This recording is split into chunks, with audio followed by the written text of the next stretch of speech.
Hey, Pepin. Yo, yo. You know, I've been thinking a lot lately about how we talked about all of the technical aspects of the show, but I think there's some stuff that we missed. Oh, like what?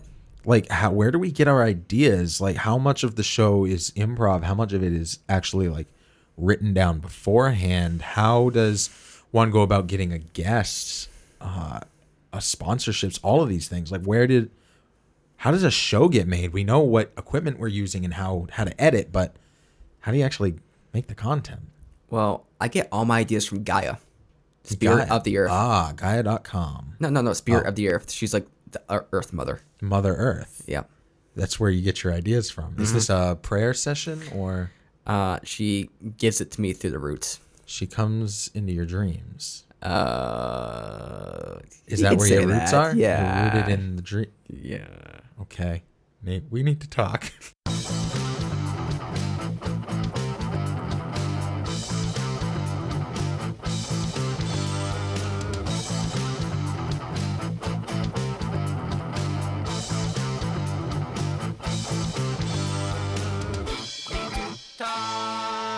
Welcome back. My name is Meter. I am so glad you're joining us here today. And I am joined in studio by my best friend and owner of the studio, co-host extraordinaire and fit, handsome, dapper lad, Nathan Pepin. How's it going today, Pepin? Doing great. How about yourself, Meter? I'm doing pretty good. We're live streaming this as well, so anytime, you guys go to facebook.com/We Need to Talk Show, drop that follow, and you'll see when we're going live. Yeah, for those who couldn't see that, I was doing finger guns with snapping. It was really, really classy. I mean, I had to show off my muscularity and my ability to show off my finger guns. Yeah, finger gun muscularity. So you get all of your ideas from Gaia. I'm not letting this one go until you explain that a little bit better. So, okay, I'm being, like, ridiculous with that, number one. But number two, I think that I don't know what I'm ever saying until I say it. Mm-hmm. And That so, sounds right. Yeah. And so it's like my conscious brain isn't that smart. Okay, my conscious brain is good at holding stuff back, but it's not very good at generating stuff, right? So it's like most of the things I think and say are things generated by the unconscious. And so it's just, that's how I mostly think. And it's like I get ideas and thoughts that like I think this is the everyday experience, but it's the context of how you're kind of presenting it or kind of perceiving it. So like I might get this thought, oh, bring this up, or let's go in this direction, or let's do this. And it's not like I'm being like strategic and planning with that. I mean, some part of my brain is, but I think a lot of it for me is kind of like instinctual, or it's just kind of like the thoughts my brain generates as opposed to me being like, hey, is this a great idea to talk about? I mean, there's some of that would trying to generate a topic, but a lot of it is just in the background. And how much of when generating a topic is there like a refinement period where maybe the idea pops in your head and it's not what you end up coming to the table with? Maybe it's written down and then refined to some degree, or maybe it first pops into your head and it kicks around for a bit, and then eventually it comes back into your head in a different form, and then that's what actually makes it out as content. I think so. Well, with the podcast especially, like I have ideas for topics, and sometimes you have idea for topics. But let's say with my ideas, the idea might be let's talk about consciousness, or let's talk about sleep, or let's talk about dreams. And I have one idea in my head of all the different things we could cover with it, but it's a wide enough open topic that, you know, we can take it wherever we want. And maybe what we intend to discuss, or what I intend to discuss initially, that's not actually where we go with it. And it's more the idea of what we're talking about gets developed over time. And I feel like there's some creativity between everybody who's on the show, me and you primarily, and then when there's a guest, what they bring to the show as well. I think that's really, really key. And I agree. I feel like I'll write down some topic ideas. I'll be like, that would be a good thing to talk about. A lot of times I'll do it with a specific guest in mind. Yep. So it kind of shoots me in the foot at the same time, because I'm like, this is a really good topic, but I know this person will slay this topic. I want to save it for them, but it's hard to get people on. How do we go about getting guests? What's the process for us getting guests on the show? So my method of doing this is asking Steve who he got for a guest. Okay, fair. I try to get guests myself, but it's like Steve is. So we have like we'd call it a division of labor. Okay, yeah. So I'm definitely more on the technical side. I'm very good with those aspects. Steve is better on the social side and kind of like communicating. That's weird that I'm better on the social side, but Yeah, I'd definitely say that you're better. Well, you're better at reaching out and keeping communication with people. Like but to be fair, two of my favorite all-time guests were Shannon and obviously Gideon. yeah, And those were both gets by you. yep, And they were two of the best guests we've ever had. that's true. I mean, I've had my whole family on, and those were all guests that you brought in, of course, because they wouldn't come on my show, but they want to please you. Oh, is that what this is about? Yeah, Oh, hey, it's about the fact that people want to come on to talk to Nathan. They want to come on to talk to Pepin, yep. and I don't blame Okay. him. I think that's a really good. He's a great host. Good job. I don't know how to feel about this, but what I'll say is, like, I try to find certain guests which I think will be good. Like, I have a couple guests are in the mix, but the thing is, they are often my coworkers and colleagues or friends, and it seems like it should be easy to set something up with them, but it's actually very, very difficult. Whereas Meter usually reaches out to people who are other podcasters or people who might have some sort of product that they are advertising. So people who might have written the book or things like that. And those people have more of an interest in setting up a time to kind of get on the podcast for that cross promotion. I'm gonna try and get us a super special guest for next episode. Is it going to be Dido Angel? No, but it'll be somebody with links to a band you like. No, there's a tease for you. Does Dido Angel have a band? The Dido Angel Band, starring Dido Angel's asshole. So, okay, so how much of what we produce is actually like, we say we're writing down ideas. How much are we writing down on the ideas? Is this like we pre-plan out, like, here's the topics we want to hit, here's the bullet points we want to hit? Not us usually. I mean, so sometimes we have ideas which we are just topic ideas, and so I have them written down from time to time, and then you have them written down, and a lot of times we don't have anything written down. We just kind of come up with it, the day we record. Yeah, that's how we're talking now. Yep. Which, it works just fine. Me and you have this ability, which is why we kind of started podcasting in general, where we can just talk about things like anything for a while, for the most part, so long as we're both in like a decent mental state. If I'm sick, if you're sick, if we didn't sleep, it's a little bit different. But in general, we can just kind of like keep blabbing and blabbing, generate content, which it's a good thing, but it could also be a bad thing if the content idea is bad or if there's not really good structure. But the other thing is that we play well with each other. So it doesn't really matter if the idea is bad. We can make that bad idea entertaining. So we don't typically write anything down beforehand. We play off each other and just use we play in the space that we've provided. Here's what we're talking about. You mentioned earlier it's a loose topic, and we just talk about it. Yep. And I don't know how much that does or doesn't come across in the final recording of, is this something that we are trying to hit bullet points? There have been times when we've tried to hit bullet points. When Nick James was on and he was talking about his hiking of the Appalachian Trail. Yeah. He had a list in front of him. Here's the main topics I want to talk about. And he had a whole bunch. And then I had a shorter list that I wanted to make sure if I needed to redirect the conversation, we got back on target. But that was telling a story. That was really important that we stayed on topic. The other time I can remember having bullet points that we hit was when we had on Kathleen Macca from Ghosts of Galveston. And I had read the books and I had taken notes because there were specific things I wanted to talk about that book. Then later we had on Anita Oswald for her book and Letters to My Ex, and I didn't have notes for that one. I just remembered exactly what I wanted to say. And there was probably like a 2-year gap between those two episodes. Yeah. So it kind of shows how much we've evolved and how much more comfortable I've become to be able to no longer need that necessarily in order to conduct a good interview. And I think that was a really good episode. Yep. And one aspect to that as well is sometimes we do this thing where you might know more about the subject or I might know more about the subject.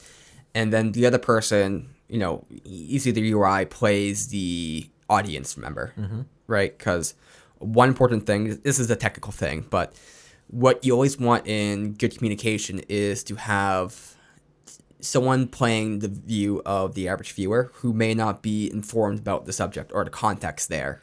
So, for instance, if it's something that we're talking about, like with philosophy, and then we start talking about the Aristotle's Aristotelian mean, or the Aristotelian mean, like I might know what that is, you might know what that is, but you might frame that, okay, I think I know what that is, but what is that exactly, Pepe? That's how you would frame it. I would frame it as, I have no idea what you're talking about. Yeah, exactly. Because that's the truth.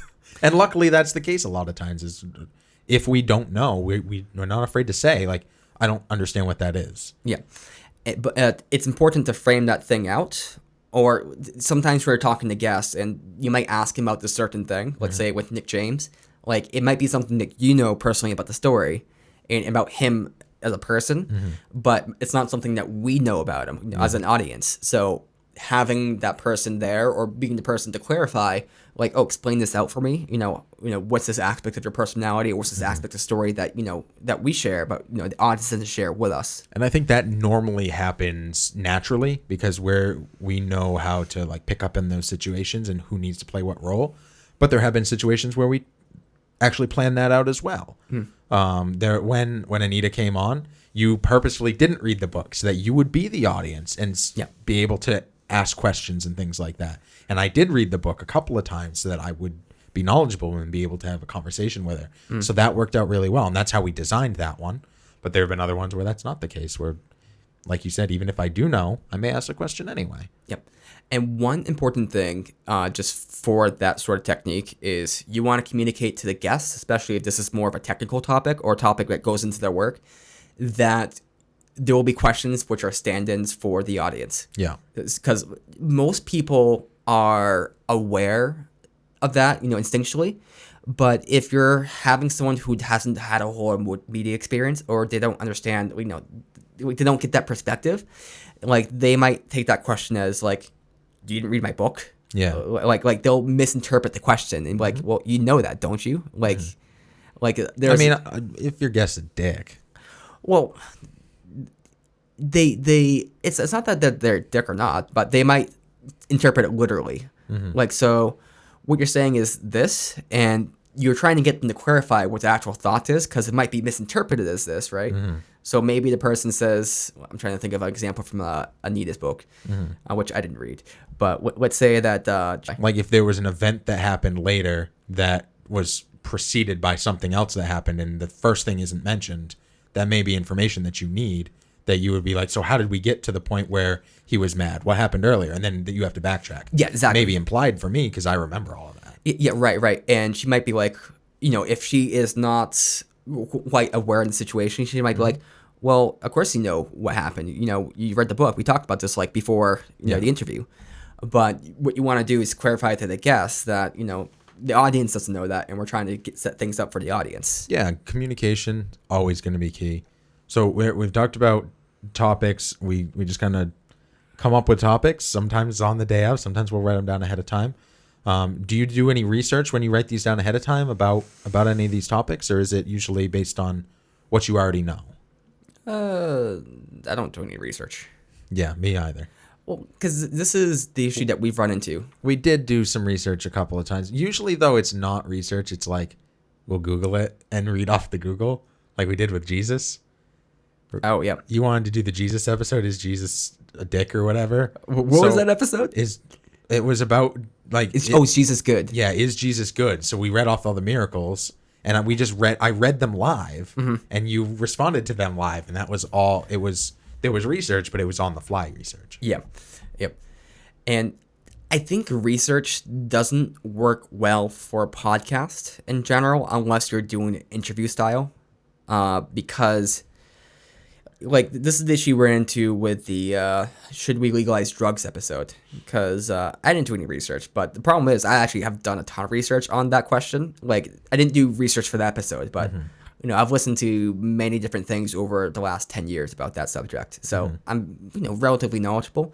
And then you did a lot of preparation for that episode as well, And then what started happening is, you would cite something, I would cite something, and then where does the conversation go from there? My source disagrees with your source.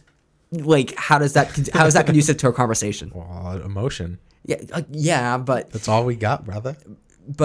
it's hard for two, say, non-experts who can't actually discuss the merits of the studies or the nuances of the data to really go back and forth, because it's like, I can't quantify like, oh, my evidence beats your evidence, and you can't say that either. I mean, you can, but it doesn't mean it's true. So what we try to do in general is, unless we have someone who's an expert, so like we had the history philosophy guy on, who is a philosophical expert, and he's the expert. What That he was says, an awesome episode. Yeah, what he says goes, right? I know. But if it's just us, we don't have much ability to expound upon the data-driven stuff. We can bring it up, but we get more into the philosophical or kind of like argumentative side. Whereas you don't necessarily need data to back it up. It's true because the logic and reason would, argue itself to be true. Like it allows for more debate, more contentiousness, because if you state the statements of fact, like it's hard to disagree with those statements of fact if my statements of facts are opposed. Like everything you've ever said, you state as a fact. Well, yeah, because it is a fact. See, that's exactly what I'm talking about. So we get guests on. The biggest thing with guests, I feel like, is a lot of times they cancel. Scheduling's so hard. Yes. Like you and I just finding time together is difficult. It was 9 a.m. on Saturday, and I drive an hour and a half to get here. So like I was up at 7 a.m. on Saturday. I don't like getting up early, let alone on my weekend. So we have to make amends in our own schedules to make this happen. And then we try and get a guest on, and a lot of times it doesn't work with the schedule, so we can't get a guest. Like today, 9 a.m. is too early. Nobody wants to fucking do this at 9 a.m. And on top of that, sometimes things happen last minute, and there's a cancellation, and then all of a sudden we had plans, and now it's just us again. Yeah. So how do we get around that? I know I do a lot of the scheduling, but that you've done your fair share yourself, and you've had cancellations on your end too. Yeah, well, there's no easy way. Yeah, There's no easy way. There's no easy way. You just have to keep confirming with people. You have to like hype it up. You have to talk to them. Constant communication. I feel like uncertainty is a big deal. A lot of people who haven't done podcasting, they don't know what to expect, so they get nervous, and you can't necessarily blame them. Most people I've talked to hate hearing their own voice, so they're worried that they're going to sound dumb. And we haven't had a single person on our show in 150 something episodes, or is it like 170 now? It's ridiculous. Whatever. Who I feel has sounded dumb. Yeah. Except that one person, but we didn't produce that. We didn't put that episode out. Yeah. And actually, I kind of want to go back to that one and see if it was as bad as it felt. So I think you always want to make sure whoever's coming onto the podcast is well aware that we can cut out anything we want. We don't have to ship it if we don't want. If you say something you regret, that we'll take it out. Yep. And that, our job as podcasters is to make you look as best as possible. Because if we make you look good, you make us look good, right? It like we have you on because we want to look good. Like we want to produce a good quality content, and we've had maybe a couple episodes that weren't the best because things happened, but it's not because the fault of them. It's just the fault of the topic, and so having good topics that work for the guests is important. But also just ensuring, the guests that we're pretty relaxed. Nothing's going to get heated. And we're not judgmental. I mean, we are judgmental, but we're not like, we're willing to go places that most people aren't willing to go in everyday conversation. And that they can feel comfortable. Because I think the biggest compliment we've had is when people who have never done a podcast before get on the podcast with us, they're a little bit intimidated by it, but we allow them to kind of succeed in it. By giving them questions, give them easy things to answer, and you can kind of tell when someone's a little bit uncomfortable or when they don't know when to speak. Like what I'll do, for instance, is I will start framing questions to them, and you can kind of get a sense of like what the person's thoughts are on the thing, and you try to frame it in a way that gives them a direct way to answer that question and expand upon it. You're really good at prompting people. Yeah, and it's just some people you don't need to prompt them at all. Like some of my guests, like they will just bring up their own thoughts without even like needing it. Just great. Like Nick Stewart, like you don't have to, prompt Nick Stewart at all. He's very easy to converse with in that kind of way. And with other guests, they're not so certain about when they should speak, when they shouldn't speak, whether they're interrupting us. This is our show. So we have to make them feel comfortable to talk with us, and also show them how we interact and how we can interact with them. Absolutely. And the more that the guest is talking, the less I'm talking, and everybody wins. Yeah. And, we're here for the guests, right? Because, we're interesting, right? Most people like when the other person agrees with them. You're not supposed to agree with me when I'm being self-defamating. You're supposed to be like, well, no, you're supposed to fucking give me some credit, not agree with me. So the guest, I think, is the most important aspect of a three-way podcast. Or if you have two people with a third guest, you want to make that guest shine as much as possible. I think when you have a guest on and you don't let that guest speak very much, which I know you've been on a couple podcasts, other places, and like you weren't really there. Like you tried to speak up, but it didn't really happen. Listen, I've had an outstanding experience with every show I've ever been on. And I would do all of them again, so hit me up.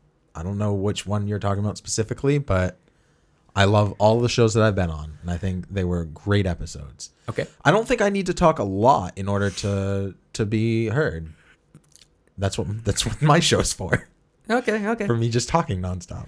Okay, but I think you want to be, if you're a podcast host, I think you want to be cordial of your guest's time, and you want your guests to show off themselves as much as possible.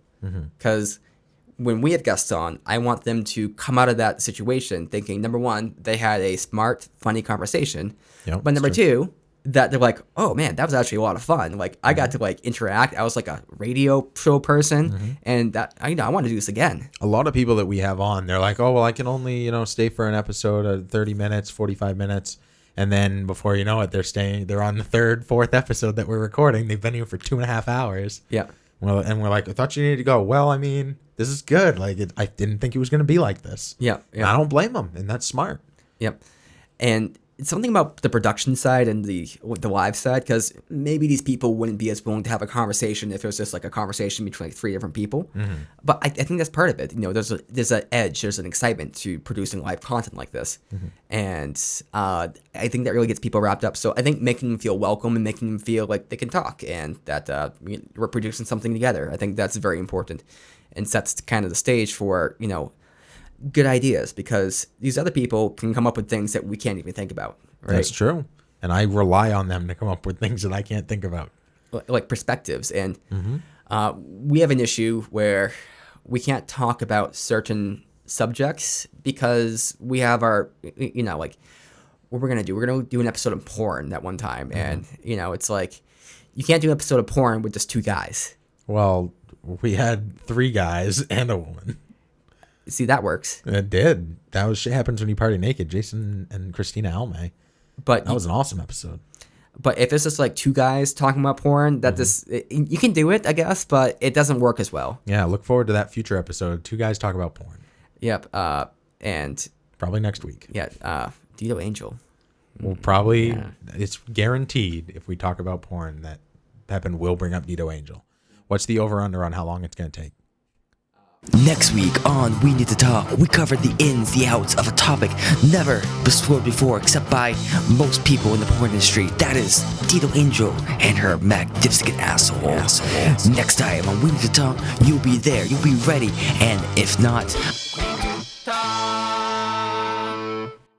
This episode was brought to you by Pangolins, Pangolins RS, and beavers like you.